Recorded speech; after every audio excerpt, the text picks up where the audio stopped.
Welcome back to We Still Like Each Other, the podcast. I'm Travis. And I'm Stephanie. And this is the podcast where we show you that the honeymoon stage can last forever. Forever and ever. Happy New Year. Happy New Year. 2023, baby. we made it. Yes. Was there any doubt we would make it?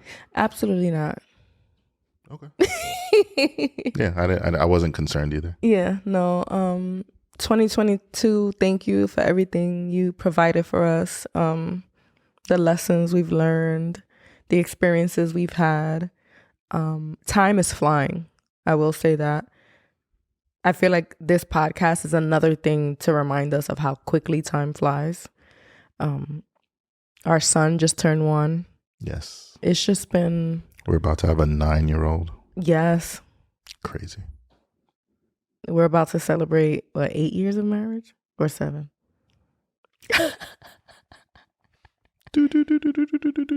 7. 8 years dating. Yeah. We're like, our brains short-circuited for a second. Mm-hmm. Turn that plant a little. I'm sorry. I put it like right on you, so you're hitting it. My hair is touching it? Yeah, like sorry. That? You're okay. good. My hair's too big. Mm-hmm. I wanted to use this episode at the start of the year to kind of reflect, set intentions for the new year.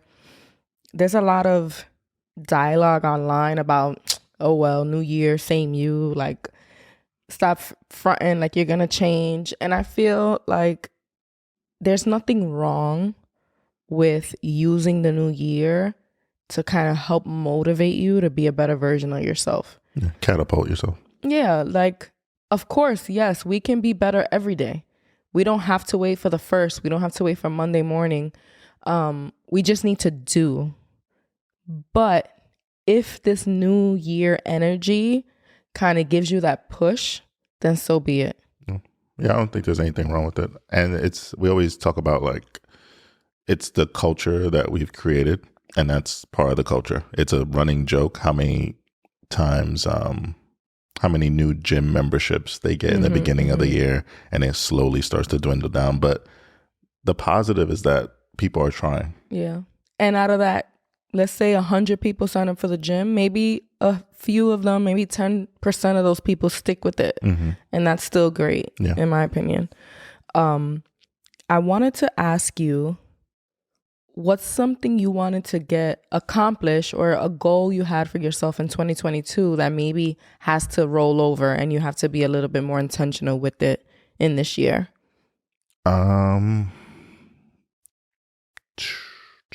Put you on the spot. Yeah, fuck. I would say maybe like professional goals. Okay. I kind of already knew it was going to have to roll over into 2023, even though I wanted it to happen in 2022. What professional goals do you mean? Just as far as like my current role, I had aspirations of doing more. I'm trying to say nothing right now, but I had aspirations of doing more. Okay, so it's not something you could talk about fully in detail because it's related to work, actual work. Okay. And I kind of knew pretty early on it was going to have to roll over into 2023. And yeah, I feel like I laid the foundation for it. Okay, that's good. What about you? For me, I feel like my biggest fuck up of 2022 might be like financial. Okay. Like I wasn't as intentional when it came to just purchasing shit. I was impulsive. I filled my closet with way too many things and I don't even go anywhere. So I feel like financially I let myself down in 2022, but I've done excellent in previous years. I know what I have to do. So yeah, better finances in 2023 for sure. Yeah, I think that can roll over here too.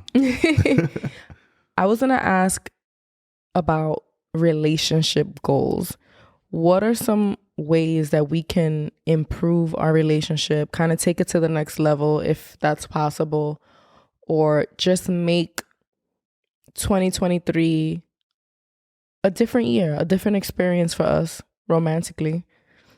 I think we should continue on the trend of just being honest with one another and not holding back. And it doesn't mean yet you have to be like cruel in your messaging, but I think there's a way to deliver certain things that sometimes you may maybe want to deliver softly, or sometimes not even deliver at all. Yeah. And so it's not about brutal honesty. It's just about honesty. Yeah. So I know there's, a handful of times I can recall where maybe I didn't speak up out of fear of just not wanting a potential like disagreement. And, sometimes we work out things in our head that aren't really there. So I'm like, oh, if I say this, it's going to lead to X, Y, and Z. And I feel like I should put more faith in the fact that we have a pretty healthy relationship. Yeah. And not hold back as much. Exactly. You just made me think of something. Okay. We were talking on Patreon about how you don't like how sometimes if we do have a disagreement, I need space. Like I need time before I can resolve it with you. And it's something you dislike about me, right? And I expressed how that's my time to like go from 100 back down to 10, calm myself down and choose my words wisely so I don't say anything I regret. But you just said that you kind of hold it back. Like you keep it all in before you even say anything. So I feel like in a sense, we kind of both are doing the same thing, except I have that knee-jerk reaction at first, but then I wheel myself in. And I think like you kind of just keep it in to avoid the same thing, to avoid an argument or a disagreement. I think the reason why I view mine as better or whatever the case is because I don't need physical space from you. But technically you are taking it from me without saying it. Like not physical, I guess, like our physical bodies being close to one another. But it's still kind of putting a barrier between us when you keep your emotions to yourself. Yeah, because what would you call that? It's not physical space. What is it? I don't know. Emotional space. Guarding. I don't know what it is, but yeah. Anything you think we should do more of as a couple in 2023? More selfies. Okay, yeah. I feel like we used to take a lot of photos together when it's even before the podcast. And somehow it just turned into we only take photos for the podcast. Yeah. And although it's great, love you guys, but when I look back on memories, and I tend to do that every once in a while, I don't want it to only seem so, I want it to seem more organic than manufactured. Absolutely. I also think we should do better at like taking small, short videos of things. Like even this year of River's life flew by, and having little videos to kind of hear how he sounded 5 months ago, or just even sometimes we'll come across videos of Eli's voice, how it's changed over the years. And it's so beautiful. And I think we don't do it enough, even though we're always on our fucking phones. We've talked about that. But just remembering to like press record on small moments, Yeah. And it doesn't mean not being present, right? Because I think a lot of us feel like, oh, if you're posting, if you're on Instagram all day, you're not present. Yes. But if you just open your camera app, I'm not saying go make a reel every 5 seconds, but just in your camera roll to have some footage to look back on. It also gives you good content for when you do want to post on a birthday, on Valentine's Day, on anniversary, like just capturing those small, real moments. Yeah. Technology doesn't have to be like this big, bad, evil. It can be, but it doesn't have to be. Yeah. So in terms of the podcast, what do you think we did well in 2022? What do you think we need to do better at in 2023? I still think we killed it with consistency. We had a few missteps towards the end of 2022, but I feel we were sick as hell. Maybe not planning properly or mental load, not managing that properly, because there's a lot in not only planning but making sure you're mentally healthy to sit down here. Like although it seems simple, I'm sure there's a reason why you all mess with us, and it's not because we're just rambling about random things. We have structure in a way. Yeah. So what I think we did well was we stuck to our consistency. What I think we can do better is step that up a notch and plan better. Yeah. I feel like the back end, the day-to-day, and for me personally, I think taking care of myself is going to allow me to do better in terms of producing, planning, and having the content for this podcast, right? If I don't take care of myself, like if my cup isn't full, which I actually wrote a reflection about filling your cup, but I think in filling my cup, it opens my mind up to new ideas. I get exposed to more ideas for the podcast, and then the mental load doesn't get overwhelming if I take care of myself. And then it trickles down into producing better episodes, having better energy when we sit down here to do it, right? Like sometimes we have to push these episodes to record them like on Sunday because I'm like, we're exhausted, we're tired, we're not in the mood, and I don't want to sit on this camera and be fake. You know what I mean? So I think taking care of myself is so important in 2023 so that I can take care of the family better, take care of you better, take care of this podcast. Should I read a little bit of my reflection about filling my cup? Yeah, go for it. So the other day I just started working out again after we were sick, and I had put a post about like, what does it look like to fill your cup? So then I was like, you know what, let me journal and see what filling my cup means to me and how it has changed.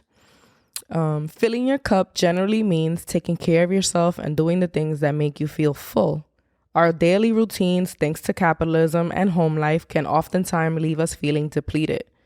We can also quite literally be depleted from insufficient water intake, lack of essential nutrients in the foods we eat. Seems like so many of us have stomach issues. When's the last time you ate some fiber? Migraines? Are you dehydrated? These may not be what's impacting everyone's physical woes, but when I slowed down, took time to listen to my body, I was able to figure out what my body was craving. Water, duh, and fruits and vegetables. However, filling my cup has a whole new benefit for me that I had not given much thought before.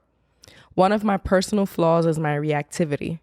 The way I snap when I expect something from my partner or my child and they don't act exactly as I expected.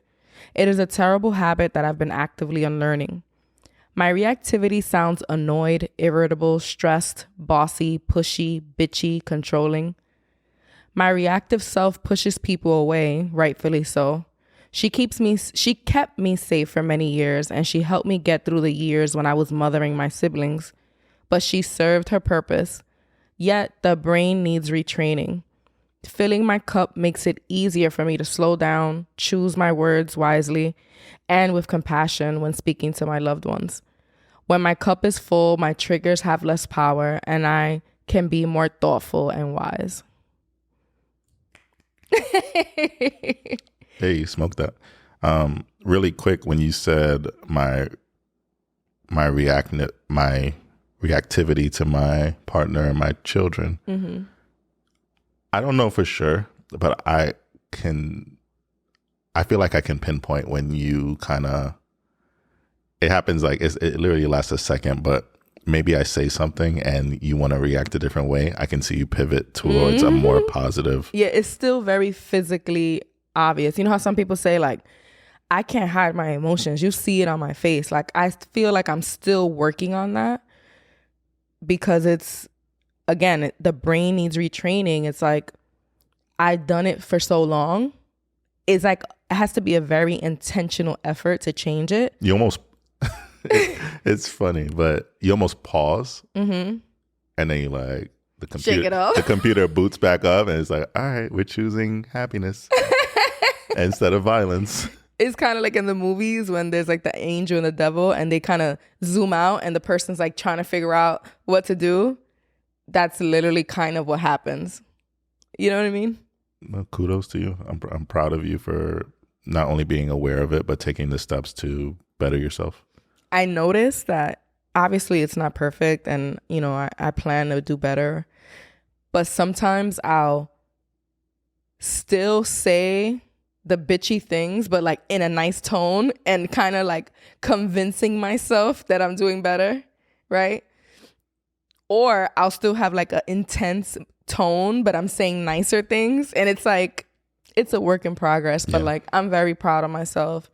And yeah, so filling my cup, I wanted to improve who I am as a person, but I feel like it's also going to allow me to just do better overall for the podcast and everything else.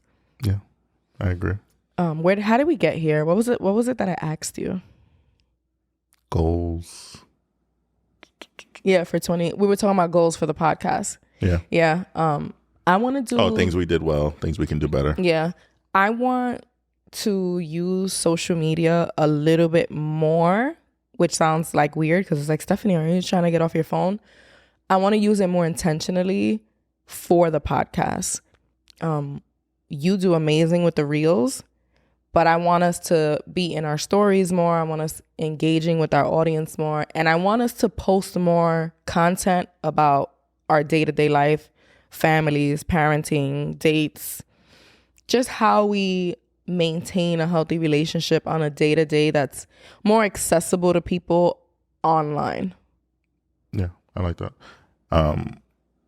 Earlier we were having a conversation kind of looking forward towards 2023 and what that looks like. Yeah. And I had a moment of kind of like removing myself from the situation and kind of looking at us go and how deep our conversation went. And I was just like, wow, like, do other couples do this? Yeah. Like, we were really digging deep on just looking forward to 2023 and what we actually have to put into place for that to happen, right? Yeah. I've never been in a relationship like this where we're having conversations like that. I don't know if you have. Or never watched other people do it, you know? Like Eli isn't here today. He went to the Poconos with his grandmother to celebrate New Year's with his cousins. But like, how beautiful is that for him to see his parents like planning the year, setting goals, you know? And I feel like we have to, I say maybe me, I have to do better at when you ask the tough questions and hold me accountable, right? Because we have this joke where you say like, Stephanie doesn't like being told what to do. And I'm like, but it's the way you said it and like this, that, and the third. And I have to remind myself that you're not some controlling fucking abusive man or whatever. So when you tell me to do something, it's not a control thing. It's more so an accountability thing and a let's get back on track situation. And I kind of tend to do that to you, and I'll kind of remind you of what you could get done. I'm trying to think of the example that made me think of it. Oh, you were talking about like physical goals, about moving your body. And then you said, you know, when I go to work, like it's such a long day and I'm exhausted. And I said, that can't be your excuse all the time. I'm not saying do a 30-minute workout when you get home, but you can stretch. I feel like your physical goals aren't really about getting 6-pack abs and like bench pressing 350. You just want to feel a little bit more flexible, a little bit more mobile, so you're not having neck pain. You could bend down and play on the ground with River without feeling like you can't bend, you know? Yeah. So you can work on those goals even on the days you work. But that's me trying to hold you accountable, trying to motivate you. And I feel like when you try to do the same thing, I feel like you don't believe in me, or like you feel like I can't do enough. You know, like I need to learn how to take it in a positive way. Yeah, it's more so that I see you slipping and I just feel like, all right, do this right now. It's going to help you get back on track. Mm-hmm. And I don't think every conversation I have to like put a full explanation on why am I telling you to do this? Why am I telling you to do X, Y, Z in this moment? Just be like, trust me, like I know what you want to accomplish throughout your day. So if I see you slipping, I'm just like, hey, why don't you go do this? Yeah. And I think for me, the reason I tend to like, because it seems like out of nowhere, like we haven't really talked about our goals, my goals. Like I kind of been doing my own thing. And now here you come trying to tell me what to do. Like in my head, that's how I see it. And I think what will help me is that if we're having constant conversations like the ones we had this morning on a regular basis, so that it's like we're in the loop as to like what's happening, what's going on. So it doesn't seem so out of left field. Yes, it doesn't seem like so out of nowhere. And it would allow us to kind of see when we're taking breaks that are intentional, because we're not going to be task rabbits, you know, like we need to incorporate rest. And I think if we're intentional about like what's going to get done and realistic and not setting crazy goals, it'll just be easier for me to accept the accountability that you're trying to give me. That makes sense? Yeah. I'm like, does that... Can you turn that plant like towards the window? I'm still hitting it? Yeah. There you go. Perfect. Okay. You just see the plant shaking the whole episode. Yes. What was I going to ask? I like lost my train of thought. Do you want to do Did You Know? Yeah. All right, let's do that. Did you know? Did you know women are crazy about beards, but not all kinds? Men do all kinds of things to maintain and grow their beard. I'm starting over. Men do all kinds of things to maintain and grow their beards because they're aware of women are attracted to men with beards. However, you'll be surprised to know that not all beards make the cut. Studies show that the majority of women are attracted to men. I cannot read today. Are attracted to what? I want to start over because I got to do a clip. And this is going to suck. Sorry. Y'all getting the full experience right now. Did you know? Did you know women are crazy about beards, but not all kinds? Men do all kinds of things to maintain and grow their beards because they're aware women are attracted to men with beards. However, you'll be surprised to know that not all beards make the cut. Studies show that the majority of women are attracted to men with stubble, and they frown upon certain cuts. For instance, most women reported that they didn't find cleanly shaven beards attractive. Others said that they found bushy beards a bit much and off-putting. Most women perceive men with stubbles as healthy, neat, and capable of being responsible parents. That's why you lowered your beard? I don't know, but I wanted to know what you thought. I know we've been together for a little minute, but you know, you've dated a few guys. I've never been like a huge like, ooh, I like a beard. I'm very like, I'm attracted. I don't have like a specific type. Like if you look at the guys I dated, like none of them really look alike. And I feel like beards isn't my thing. I know for a lot of women, it is kind of how like ass is for men. Like a beard is like on their checklist.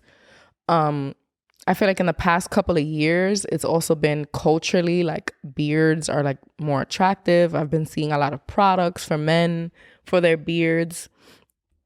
I just don't like when it's like your mustache is growing into your lip.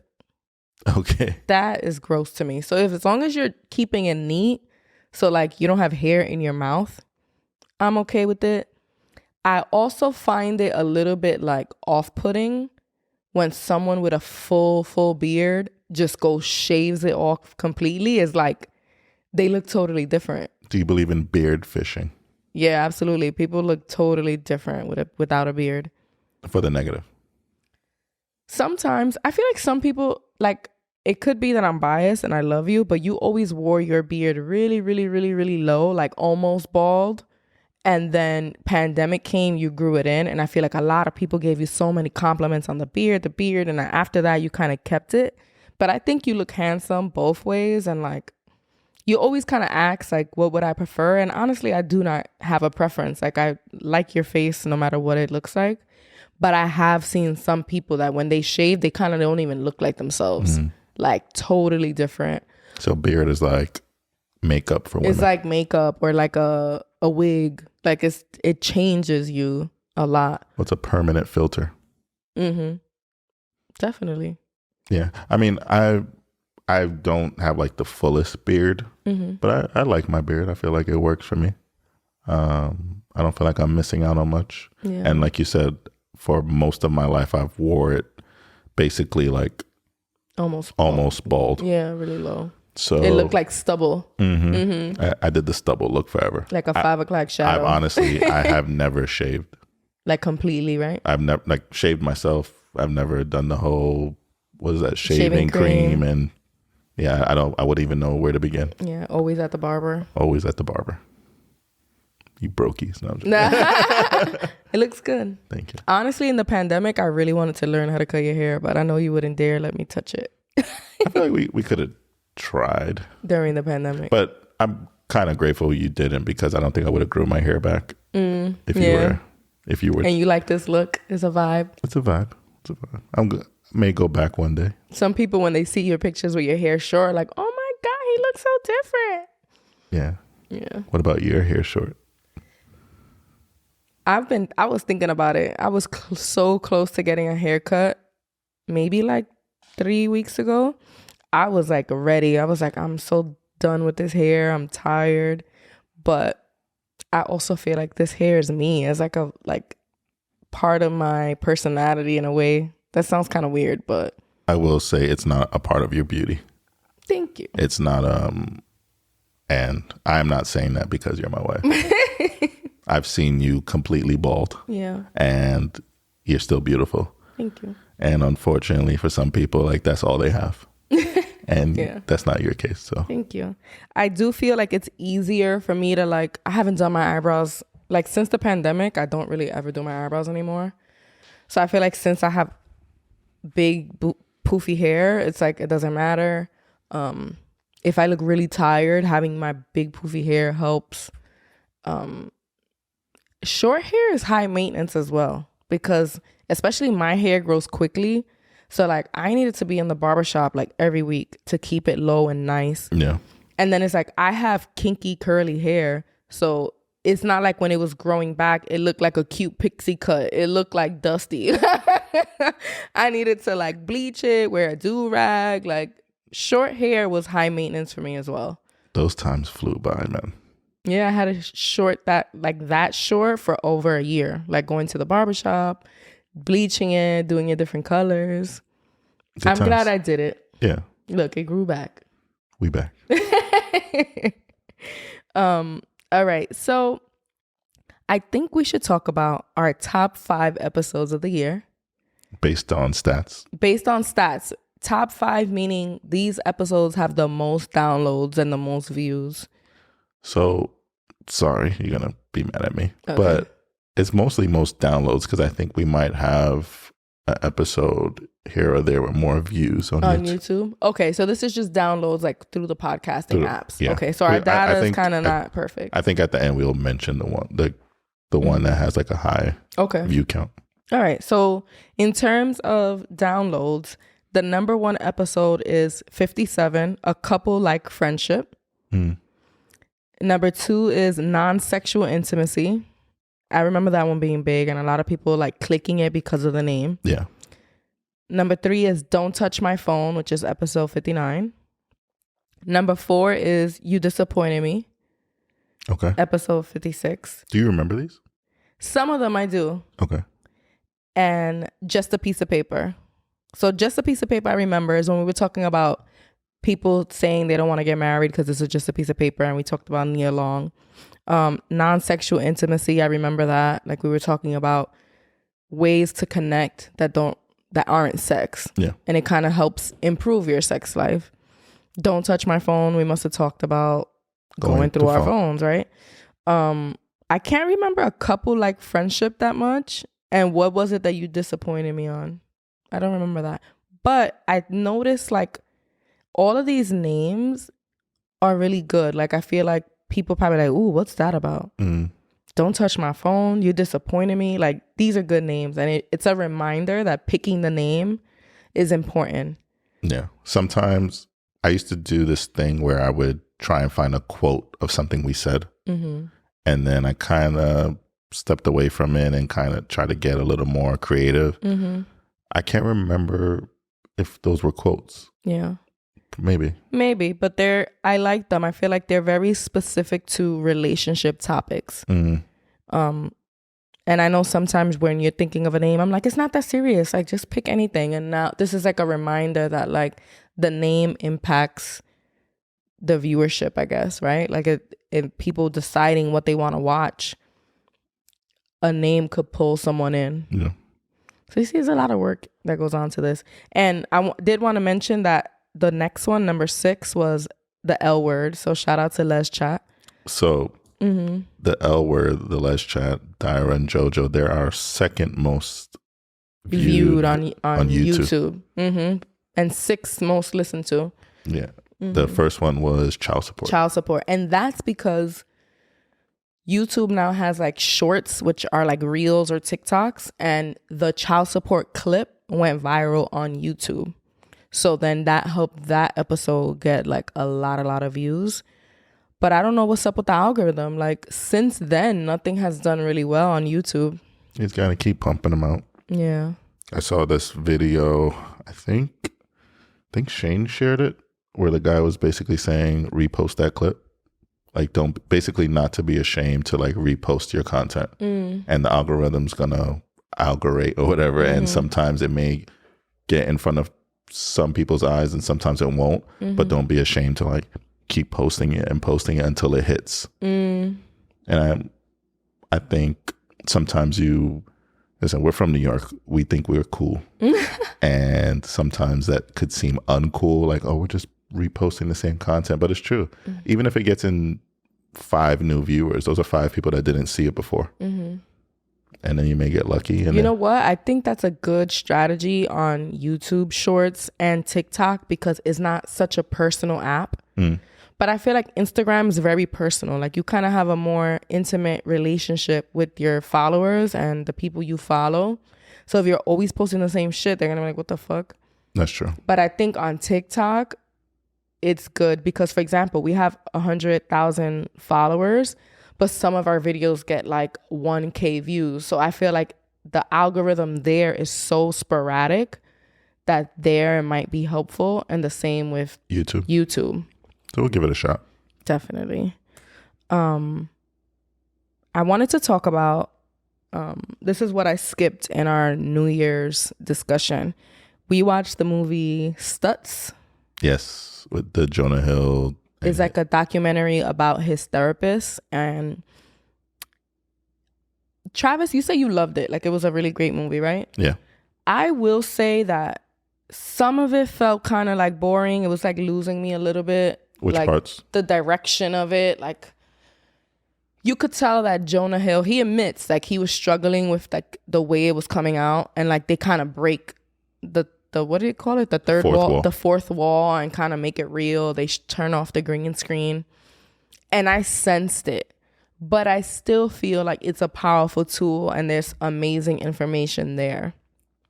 I do feel that it might not be accessible to everyone. Like some people might like turn it off. But I feel like if someone takes the information out of it and makes TikToks about it, writes blogs about it, talks about it on their podcast, like the information is so valuable. And if it reaches people one way or another, like it's great. Yeah, it felt like group therapy. Yeah. Like I feel like there are tools you could take from that and start making some better decisions in life. And I don't think it replaces therapy by any means. Absolutely not. But it could be a stepping stone. And it also gave me an idea of what therapy should feel like, right? Because I don't know if I mentioned it last episode, but I did start therapy. I had 3 sessions and I feel like I need a new therapist. Like it's not going the way I would hope. But I wasn't sure what to expect, right? And this movie talks about how most therapists are very like, you speak to me. They're kind of just listening and allowing you to work through it, express, talk. His therapist, the guy who this movie's about, Stutz, he gives you tools. Instead of just telling you to talk, he gives you tangible tools to help you feel less sad if you're dealing with like depression, right?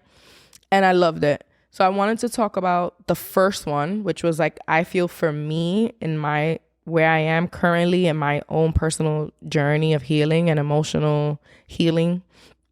The first one spoke to me the best. And it's this tool that he calls your life force. So he Also, in his sessions, when he's giving you these tools, he has like little sketches, little drawings, because he's a visual learner, that helps you as his client kind of visualize how to use it, how to use the tool. And the life force is like a pyramid. The bottom pyramid of the pyramid, which is the biggest part, is the body. The middle, which is the second biggest part, is people. And then the top, which is the smallest part, is yourself. What does that mean? It means if you feed into, if you nurture, if you fill the cup of your body, the people in your life, and then yourself, just doing those basic things will improve your mood. You'll feel less sad. You can kind of pull yourself away from a depression or prevent it from happening. There were two interesting takes from that. First thing I'll mention is when he was talking about people, he even said, even people that you don't necessarily get along with. He said there was something, I'm paraphrasing here, help me out, but basically it's just something about having that human interaction, that contact that's good for you as a human. Kind of reminds you that, like, that you don't fall into like that main character syndrome. Yes, like the world doesn't revolve around you. I think his point was like, no matter who you sit with, they're a representation of humanity, and it kind of brings you back down to earth if you feel like overwhelmed by your own personal reality, right? The most interesting part for me, because it's like, this shit makes a lot of sense, is the largest and most important part is the body, right? And it's like, there's no coincidence that when I'm taking care of myself physically, getting enough movement and drinking enough water and having fruits and vegetables in my meals, I feel better mentally and emotionally. Physically, yes, because duh, but no, like literally even my mood is different. And Jonah asked him, like, how important is taking care of your body in this tool? He said, especially in the beginning when you're really feeling like shit and you're trying to just like reset to feel better, it's like 85% of the process of feeling better. So if you didn't take the other two things into consideration, just the body alone, can improve your mood. And some people is like, oh, I work out for my mental health. And some of us are like, ew, like, what the fuck? I hate working out. Like, how does that make you feel better? But there's science in it. The endorphins. Sometimes we feel physically like drained and sluggish, but it's because we haven't moved. You know how like your car, you got to warm it up first? Like, we need to move our bodies. We need to warm up our bodies to feel better. And what I did was like, I kind of created a little list of the body, people, and self, and what tools I can do to every single day. I want to do something for the body, with people, or myself.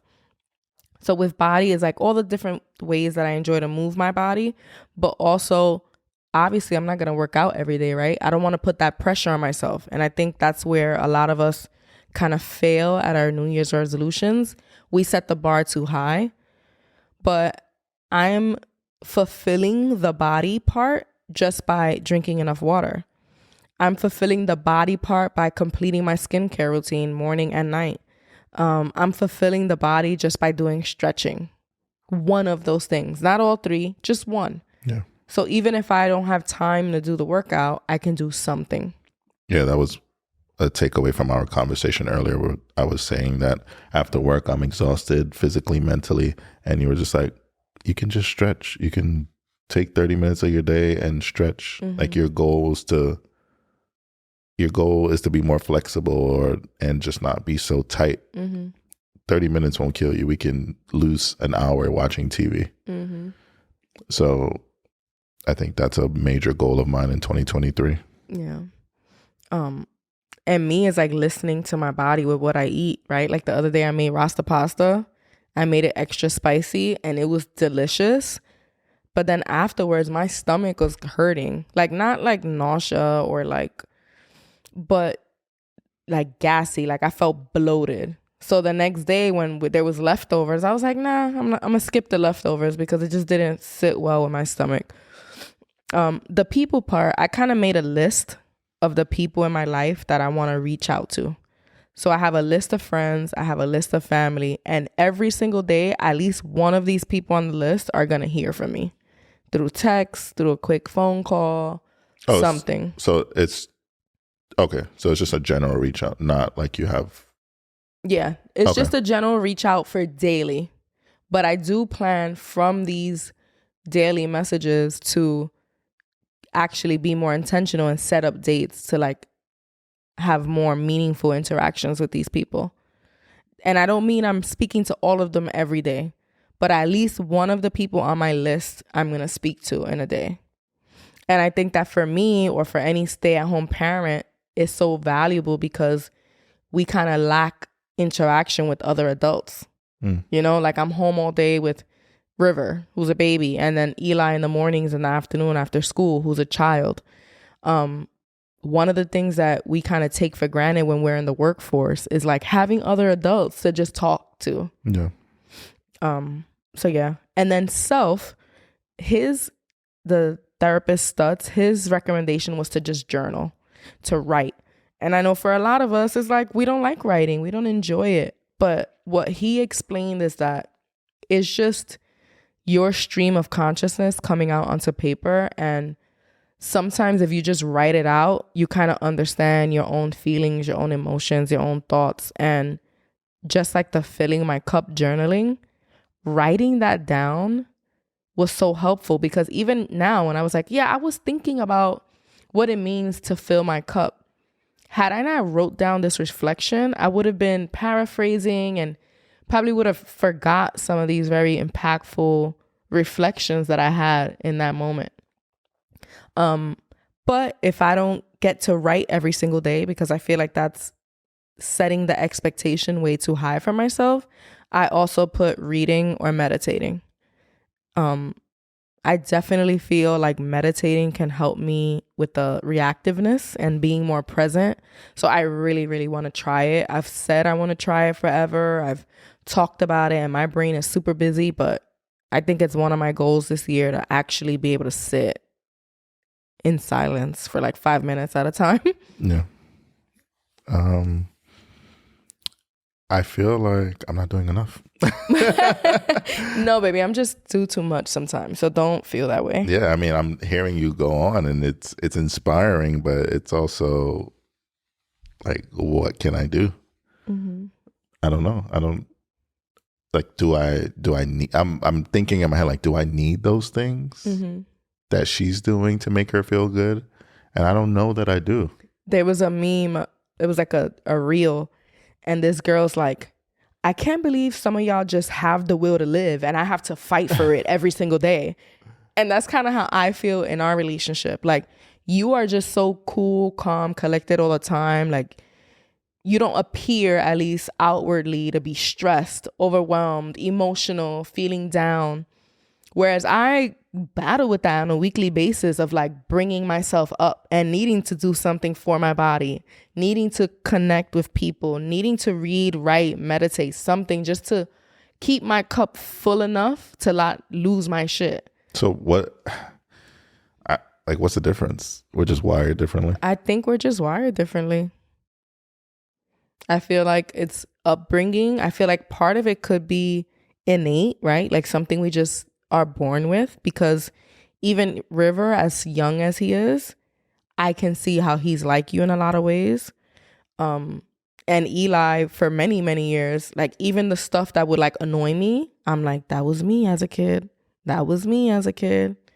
And I could see he has more of a active mind like me.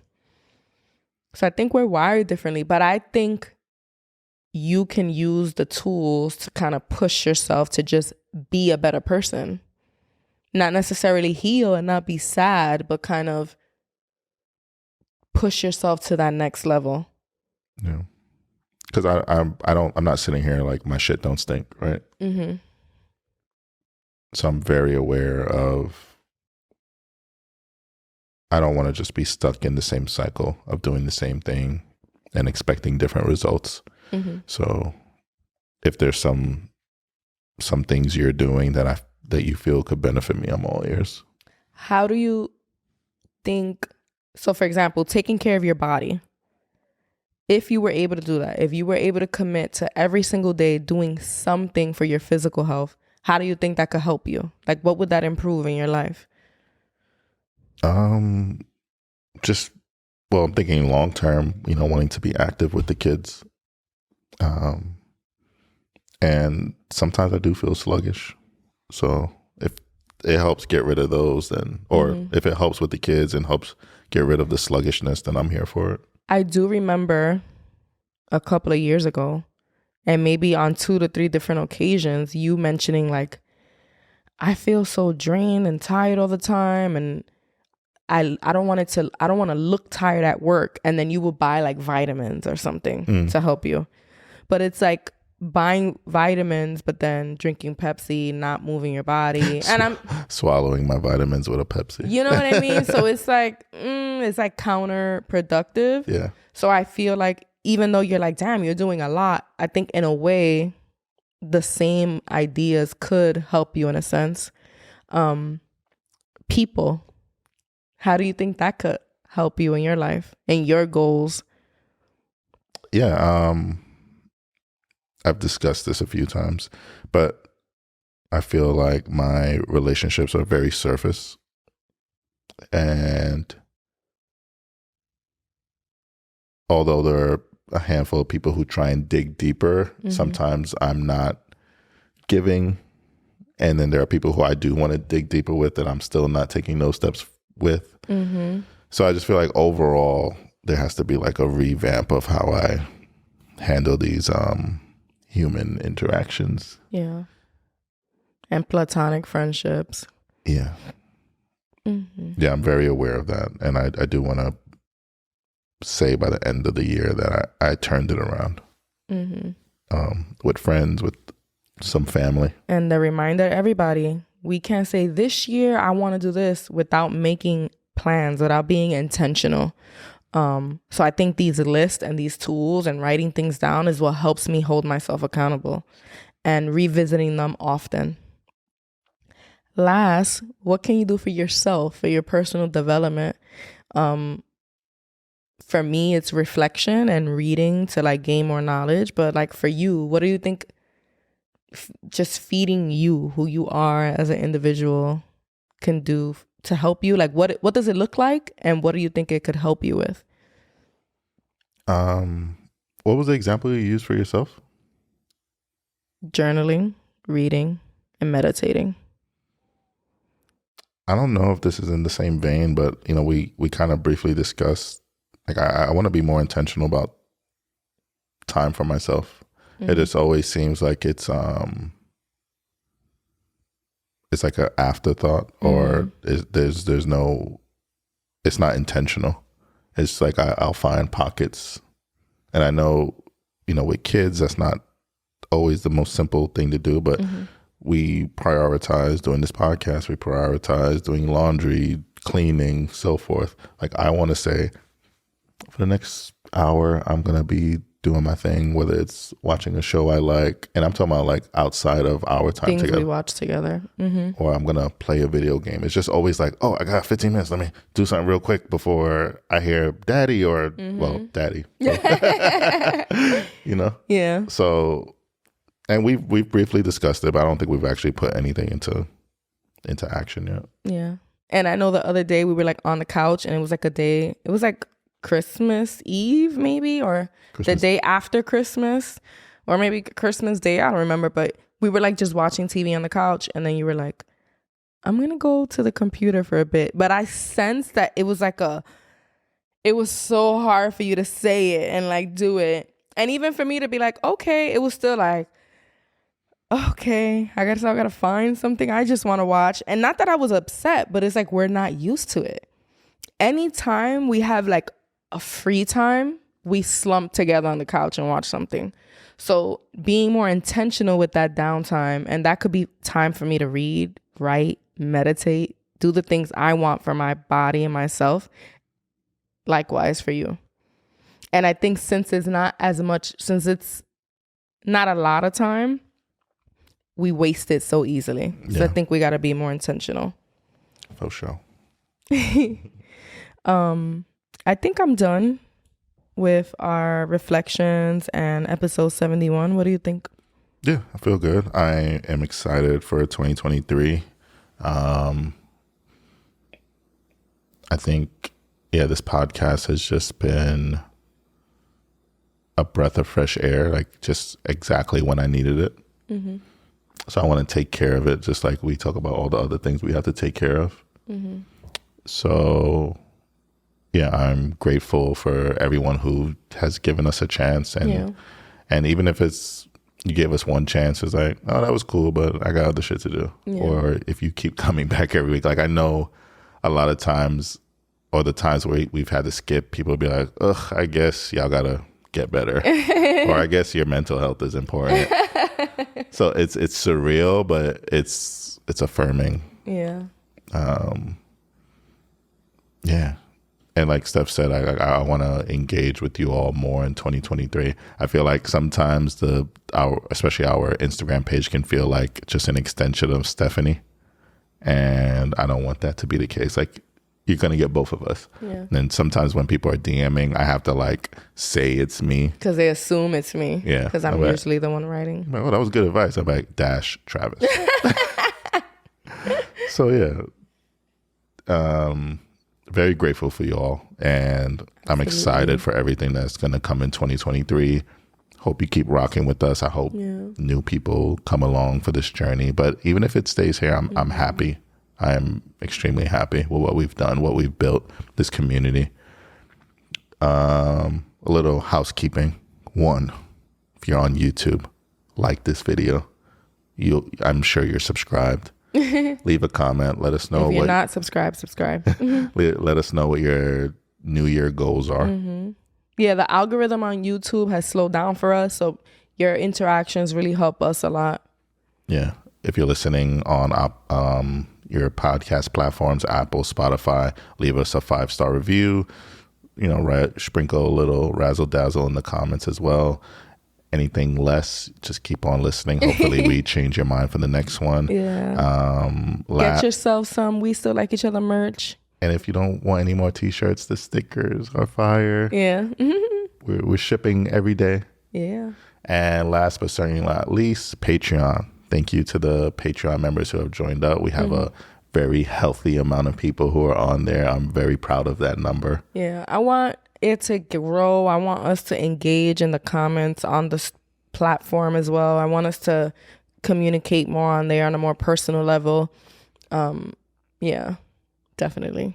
Yeah. So right now on Patreon, we have a few vlogs that have gone out. We just had our last interactive recap, which was very interesting. It turned into what we thought was going to be like a solo thing. And then some people joined and asked some very tough questions. That's all I'll say about that. Go listen or watch it. It was very well. And remember, the interactive recap is available to all patrons, whether you're on the $3 level, the $7 level, or the $12 level. We appreciate you. Yeah, so we'll see y'all next week. Happy New Year. Happy New Year. Peace, y'all. You still like me, Daddy? Oh, shit. How am I going to start the new year without asking you the question? My love. Daddy. Do you still like me? I still like you, but I asked you first. Do you still like me? You say you're going to try asking me more, right? Do you still like me? I adore you. I like you. Yeah, that wasn't the question. That's not in the same vein. No, you got to like me. I like you. All right, I like you more. We're on brand. Peace out. Peace.